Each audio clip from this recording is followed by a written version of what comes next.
दोस्तों, आदाब, सलाम, नमस्कार। आज के एपिसोड में हम बात करेंगे एलजेपीआर के राष्ट्रीय अध्यक्ष व केंद्रीय मंत्री चिराग पासवान के बारे में। चिराग पासवान इन दिनों बिहार की सियासत में क्या कर रहे हैं, आगामी विधानसभा चुनाव को ले उनकी क्या रणनीतियां हैं, आज के इस एपिसोड में हम इसी मुद्दे पर विस्तार से चर्चा करेंगे। दोस्तों, बिहार में अगले साल विधानसभा का चुनाव होने वाला है।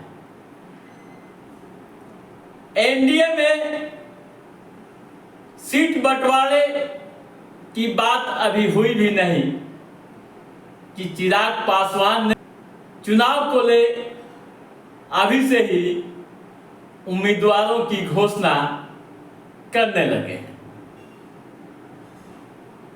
ऐसे में एक बड़ा सवाल सियासी गलियारों से लेकर आम व खास के बीच उठने लगा है कि चिराग ऐसा क्यों कर रहे हैं, इसके पीछे उनकी रणनीति क्या है। ऐसा तो नहीं कि 2020 के विधानसभा चुनाव की तर्ज पर चिराग निकल रहे हैं। दोस्तों, 2020 के चुनाव में चिराग पासवान जेडीयू को काफी नुकसान पहुंचाए थे और अभी एनडीए में रहकर गठबंधन की परवाह किए बगैर 2 सीटों पर उम्मीदवार उतारने की घोषणा कर सियासी गलियारों से लेकर आम व खास के बीच एक बड़ी बहस छिड़ दी है। कौन कौन विधानसभा 2 है, इसकी भी हम जानकारी आपको देंगे, लेकिन उससे पहले बिहार की सियासत में क्या चल रहा है हम आपको बताने जा रहे हैं। दोस्तों, मुख्यमंत्री नीतीश कुमार आरजेडी के साथ न जाने और बीजेपी के साथ बने रहने की लाख सफाई दें, पर शायद ऐसा न हो पाए। ऐसा तभी संभव है जब भाजपा चिराग पासवान को काबू में रखे।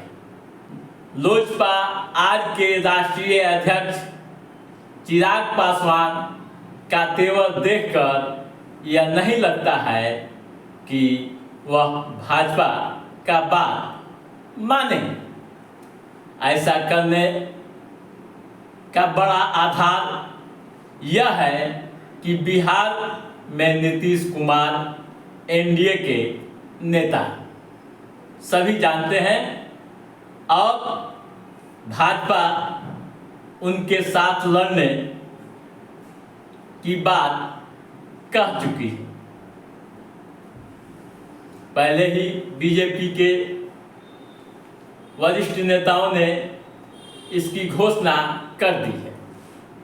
एनडीए में लोजपा के दोनों धाराएं शामिल हैं, यानी एक तरफ चिराग पासवान तो दूसरी तरफ उनके चाचा पशुपति पारस। इसके अलावा हम के जीतन राम मांझी हैं, उपेंद्र कुशवाहा हैं और बीजेपी व जेडीयू तो है ही एनडीए में।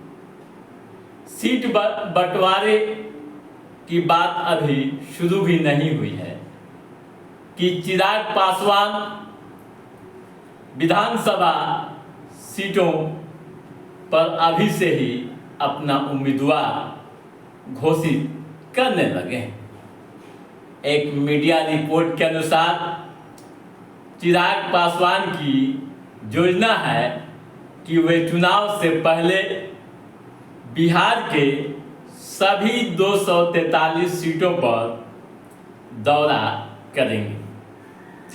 इसी क्रम में वे पहले बेगूसराय के मोटिहानी गए,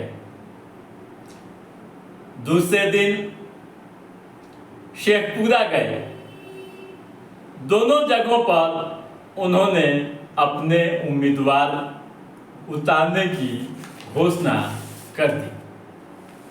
दोस्तों, मोटिहानी सीट से 2020 के चुनाव में लोजपा के राजकुमार सिंह जीते थे, लेकिन बाद में वे जेडीयू में शामिल हो गए।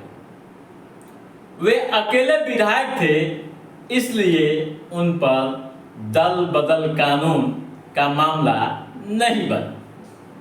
चिराग पासवान अब भी मोटिहानी को अपना सीट मानते हैं।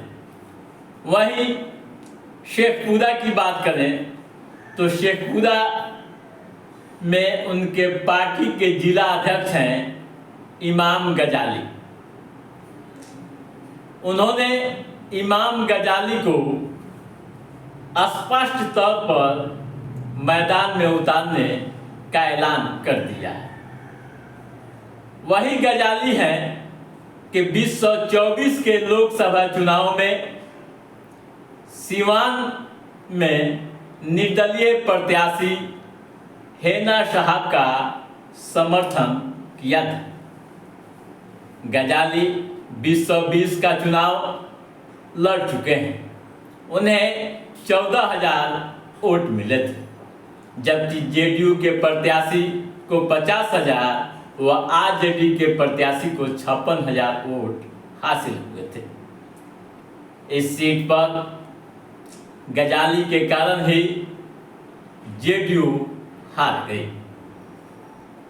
दोस्तों, चिराग पासवान के इस कदम से नीतीश कुमार को अधिक परेशानी बताई जा रही। जैसा कि 2020 के चुनाव को आप सामने रखिए। 2020 के चुनाव में जेडीयू के उम्मीदवारों के खिलाफ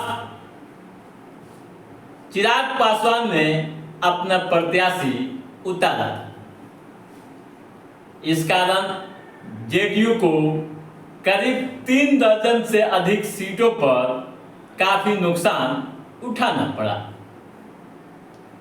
नीतीश कुमार तब से चिराग पासवान से खार खाए हुए हैं, लेकिन लंबे समय के बाद लोकसभा चुनाव में समझौता हुआ और चिराग पासवान एनडीए में शामिल हुए।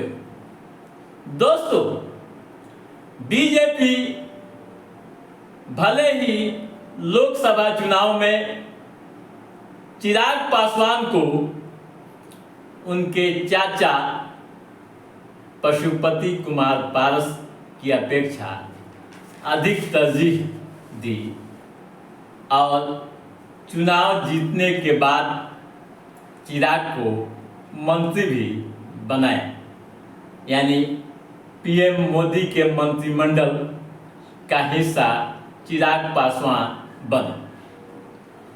मंत्रिमंडल में शामिल होने के साथ चिराग पासवान आंख दिखाने लगे। केंद्र सरकार के फैसलों के खिलाफ अलग स्टैंड दिखाने लगे, जिससे यह अंदाजा लगाया जाने लगा है कि चिराग पासवान बागी तेवर में है। वे बिहार में कम से कम 40 सीट लेने की बात कर रहे हैं। दोस्तों, चुनाव होने तक यानी लोकसभा चुनाव होने तक चिराग पासवान अपने को पीएम मोदी का हनुमान बताते। चुनाव के बाद मंत्रिमंडल का गठन हुआ और सरकार ने कई अहम फैसले लिए जो चिराग को पसंद नहीं आए। अब विधानसभा चुनाव सामने है। ऐसे में चिराग पासवान ने 2 सीटों पर उम्मीदवार उतारने की घोषणा कर एक बड़ी बहस सियासी गलियारों से लेकर आम व खास के बीच छेड़ दी है। वैसे दोस्तों, अभी चुनाव में समय है, क्या होगा यह तो नहीं कहा जा सकता है, लेकिन एक बात तो साफ तौर से राजनीतिक पंडित बता रहे हैं कि चिराग के इस तेवर से एनडीए में चिंताएं बढ़ गई हैं। तो दोस्तों, आज के इस एपिसोड में बस इतना ही। हमारा ये एपिसोड कैसा लगा आप लाइक और कमेंट करके हमें जरूर बताइएगा। यदि आपने हमारे चैनल को सब्सक्राइब नहीं किया है तो सब्सक्राइब भी कीजिएगा, ताकि इस तरह की महत्वपूर्ण राजनीतिक गतिविधियों संबंधित जो भी अप टू डेट है उसे हम समय समय पर आपके बीच पहुंचाते रहेंगे। तब तक आप अपने दोस्त को दीजिए इजाजत। नमस्कार।